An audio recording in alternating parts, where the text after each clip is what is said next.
ലോകരാഷ്ട്രീയത്തിലെ നിർണായക ശ്രദ്ധാകേന്ദ്രമായിരുന്ന ഫോർദോ നിലയത്തിന് സമീപം സ്ഫോടനമുണ്ടായത് മണിക്കൂറുകൾക്ക് മുൻപാണ്.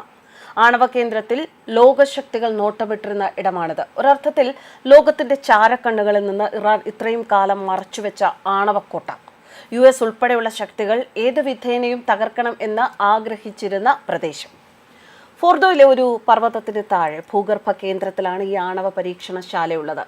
2019 നവംബർ 9 അർദ്ധരാത്രി മുതൽ ഫോർദോയിൽ യുറേനിയം സമ്പുഷ്ടീകരണത്തിന് തുടക്കമിട്ടതായാണ് രാജ്യാന്തര ആണവോർജ്ജ ഏജൻസി റിപ്പോർട്ട് ചെയ്തത്. 50% കൂടുതൽ ശേഷിയുള്ള സെൻട്രിഫ്യൂജിന്റെ പരീക്ഷണം ഉൾപ്പെടെ ഇറാൻ ഇവിടെ നടത്തി. ഇതിന്റെയൊക്കെ ലക്ഷ്യം ഒരിടക്കാലത്ത് നിർത്തിവെച്ച അണുവായുധ നിർമ്മാണം ഇറാൻ വീണ്ടും ആരംഭിക്കും എന്ന സൂചനകളായിരുന്നു ഈ റിപ്പോർട്ടിലുണ്ടായിരുന്നത്.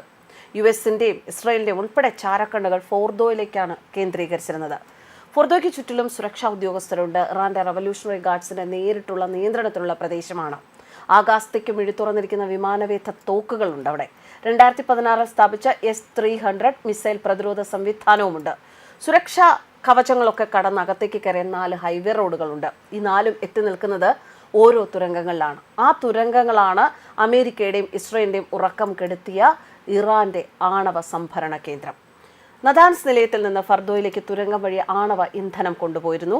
ശാക്തിക രാജ്യങ്ങളുമായുള്ള ആണവ കരാറിൽ നിന്ന് അമേരിക്ക പിന്മാറിയതിന് പിന്നാലെയാണ് അണുവായുധമുണ്ടാക്കാൻ തക്കവിധത്തിലുള്ള ആണവ സമ്പുഷ്ടീകരണത്തിന് ഇറാൻ തുടക്കം കുറിക്കുന്നത്. കരാർ പ്രകാരം ഫോർദോ നിലയം ശാസ്ത്ര സാങ്കേതിക പഠന കേന്ദ്രമാകേണ്ടതായിരുന്നു. എന്നാൽ US പിന്മാറിയതോടെ ഇവിടുത്തെ സെൻട്രിഫ്യൂജുകളിലേക്ക് വീണ്ടും യുറേനിയം വാതകം കടത്തിവിട്ടു തുടങ്ങി. ആയുധ നിർമ്മാണത്തിന് ഉതകുന്ന യുറേനിയം സമ്പുഷ്ടീകരണത്തിലേക്ക് ഇറാൻ പതിയെ നീങ്ങുകയായിരുന്നു.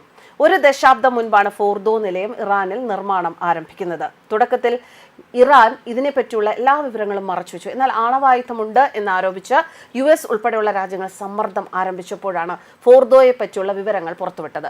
നശീകരണ ശേഷിയുള്ള അണ്വായുധം നിർമ്മിക്കുക തന്നെയാണ് ഫോർദോയുടെ ലക്ഷ്യമെന്നും ഇറാൻ വ്യക്തമാക്കി. അന്ന് ഈ നിലയത്തെ തച്ചു തകർക്കുന്നതിനെപ്പറ്റി ചർച്ചകളും ശക്തമായിരുന്നു. എന്നാൽ ഭൂമിക്കടിയിൽ ഏറെ ആഴത്തിലുള്ള ബങ്കർ തകർക്കാൻ ശേഷിയുള്ള ബോംബുകൾ USന്റെ കയ്യിൽ ഉണ്ടായിരുന്നില്ല.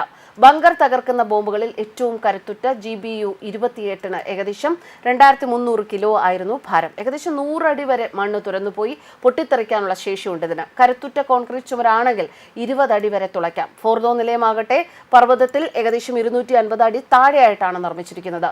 ഇറാനിലെ ഏറ്റവും വലിയ ആണവ നിലയമാണ് നദാൻസ്. നദാൻസിന്റെ 3 വലിപ്പമേ ഉള്ളൂ ഫോർദോ നിലയത്തിന്. പക്ഷെ നദാൻസ് തകർക്കാൻ എളുപ്പമാണ്. ഇതിന്റെ പ്രധാന നിലയം ഭൂമിക്കടിയിൽ ഏകദേശം 20 മീറ്റർ ആഴത്തിലാണ്. എന്നാൽ ഫോർദോയെ ആകട്ടെ തൊടാൻ പോലും ആകില്ല.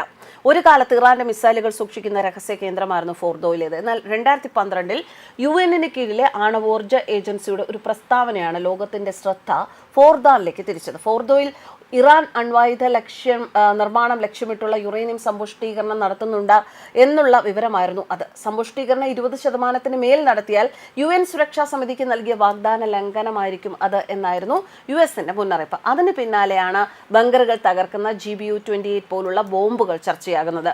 2013 ഫോർദോ നിലയത്തിൽ വലിയൊരു സ്ഫോടനം നടന്നിരുന്നതായി റിപ്പോർട്ടുകൾ വന്നിരുന്നു. ഇസ്രായേൽ തിരഞ്ഞെടുപ്പ് നടക്കുന്ന സമയത്താണ് അത് സംഭവിച്ചത്. നിലയത്തിന് അന്ന് കേടുപാടുകൾ സംഭവിക്കുകയും 240 പേർ കുടുങ്ങിപ്പോവുകയും ചെയ്തതായി വാർത്ത പരന്നിരുന്നു. എന്നാൽ ഇറാനിയൻ ആണവോർജ്ജ ഏജൻസി ഇതൊക്കെ തള്ളി. ഇസ്രായേലും അന്ന് ആക്രമണം സ്ഥിരീകരിച്ചില്ല. UNന്റെ നേതൃത്വത്തിൽ ഫോർദോ നിലയത്തിൽ പരിശോധന നടത്തേണ്ട സമയമായിരുന്നു അത്. പരിശോധനയിൽ നിന്ന് രക്ഷപ്പെടാൻ വേണ്ടി ഇറാൻ തയ്യാറാക്കിയ വ്യാജ സ്ഫോടനമായിരുന്നു അത് എന്നും റിപ്പോർട്ടുകളുണ്ട്. ഇന്നും ദുരൂഹമാണ് ഫോർദോയിലെ ആ സ്ഫോടനം. ഇറാന്റെ ആണവ ഭീഷണി ശക്തമായതോടെ അന്നത്തെ US പ്രസിഡന്റ് ബറാക് ഒബാമ ഇടപെട്ടാണ് ചരിത്രപ്രസിദ്ധമായ ആണവ കരാർ ഒപ്പിട്ടത്. 2013 നവംബറിലെ ഇടക്കാല കരാർ പ്രകാരം ഫോർദോയിലെ യുറേനിയം സമ്പുഷ്ടീകരണത്തിന് താൽക്കാലിക വിരാമമാവുകയായിരുന്നു. 2015 ജൂലൈയിൽ 5 ശാക്തിക രാജ്യങ്ങളുമായി ഇറാൻ ആണവ കരാർ ഒപ്പിടുകയും ചെയ്തു. US, UK, China, France, Russia എന്നീ രാജ്യങ്ങളും യൂറോപ്യൻ യൂണിയനും ചേർന്ന് ഒപ്പിട്ട കരാറിലെ സുപ്രധാന വ്യവസ്ഥകളിലൊന്ന് ഫോർദോയിലെ യുറേനിയം സമ്പുഷ്ടീകരണം നിർത്തുക എന്നതായിരുന്നു. 2030 വരെയായിരുന്നു വിലക്കേർപ്പെടുത്തിയത്. എന്തായാലും ഇന്ന് ഫോർദോ ആണവ നിലയത്തിന് സമീപം മണിക്കൂറുകൾക്ക് മുൻപ് ബോംബ് സ്ഫോടനം നടന്നിട്ടുണ്ട്. അതിനെ തുടർന്നുള്ള ഈ ആണവ നിലയത്തിന് കേടുപാടുകൾ സംഭവിച്ചിട്ടുണ്ടോ, എന്തെങ്കിലും പ്രശ്നങ്ങൾ ഉണ്ടായിട്ടുണ്ടോ എന്നുള്ള വിവരങ്ങൾ ഇനി വരാനിരിക്കുന്നതേ ഉള്ളൂ. എന്തൊക്കെയായാലും ഇറാന്റെ ഈ ഫോർദോ ആണവ നിലയം എന്ന് പറയുന്ന ഒരുപാട് രഹസ്യങ്ങൾ സൂക്ഷിക്കുന്ന ഒരിടമായതുകൊണ്ട് തന്നെ അമേരിക്കയുടെയും ഇസ്രായേലിന്റെയും കണ്ണുകളിൽ എപ്പോഴും വളരെയധികം കൃത്യതയോടെ അവർ നിരീക്ഷിക്കുന്ന ഒരു ഇടം തന്നെയാണ് ഇപ്പോഴും. News desk കർമാനസ്.